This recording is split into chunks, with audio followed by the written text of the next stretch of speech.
Alright, there's the microwave down in the barrel. That's it got sunk down inside the big black barrel, and we found pieces of it. There's the capacitor, transformer, piece of scrap. We haven't been able to really find anything else except a few little pieces.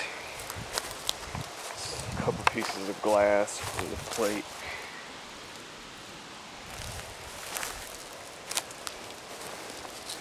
And that's where it was shot from, way down there at the very, very end where you see the trees. 300 yards.